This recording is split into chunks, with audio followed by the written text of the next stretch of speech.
because I believe that this topic is for my lifetime, this is the most important time we've ever had that discussion. There's so much division, there's so much animosity. The scripture we've been looking at throughout this series is looking at the parable of the Good Samaritan, and there's some racial tension. There's the Jews and the Gentiles who already don't like each other, and then because of some stuff that happened during the Babylonian captivity, there's an offshoot where the Jews and the Gentiles some of them had intermarried within Samaria, and those people are known as the Samaritans. And they're even, by the Jewish people, they're regarded even lower than the Gentiles. And one time Jesus has this conversation with a Samaritan woman, and she's blown away, saying, "You're not even supposed to be talking to me." And the second time, the passage we've been looking at, the parable of the Good Samaritan, we have to realize this was rife with a geographic, cultural, but also some racial separation that was taking place. There was a lot of tension in that moment. And Jesus chooses to use someone of that Samaritan background to be the hero of this story, which would have gone against everything that Jesus' people would have thought of that day. And Jesus says, I want to use them as the hero of the story.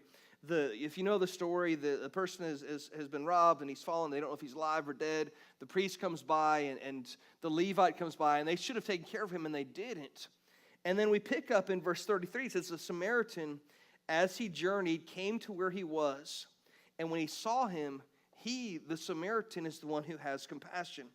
He went to him and bound him up his wounds, poured on him oil and wine, set him on his own animal, and brought him to an inn to take care of him.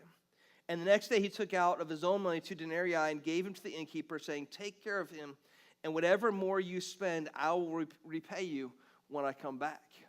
And so Jesus chooses to use as the hero of the story the Samaritan, who would have been, that their people would have been rife with this racial tension. And Jesus says, I want to confront that exactly where it is. And I think one of the things that we have to be passionate about as the church is to realize that at times we've not had this discussion, at times we've been on the wrong side of this discussion, but it's important for us, if we truly want to follow Jesus, it's important for us simply to follow Jesus. Not to ask a subjective question in what would Jesus do, because it seems like when there's this political debate happening within our country, both sides would say, well, Jesus would side with me, and the other side would say Jesus would side with me, and they do it by picking and choosing 1 or 2 verses. I pick my political opinion, I pick my social position, and now let me find 1 or 2 verses that back up what I say. And what we do is very subjective instead of objectively looking at it and saying, what did Jesus actually command about this? And I think if we just look at it from that perspective, the conversation changes. Jesus changes the conversation by saying, I'm going to go right in the middle of the turmoil, and I'm going to lay this message that the world needs to hear to break down some of those racial barriers. So today we're having that discussion. I am privileged to have the men up here on stage.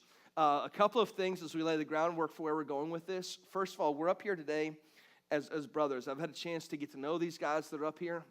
I've had a chance to have discussions, and for each one of us, we agree that our faith runs deeper than our skin color. And for us, that's really important. It's really powerful.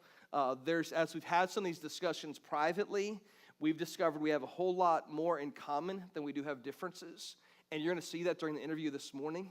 And I think that's true of most of us in our world, that if we look at our neighbor, they might not always look like us, talk like us, vote like us, or believe like us, but we're still commanded to love, and that we're supposed to have a dialogue.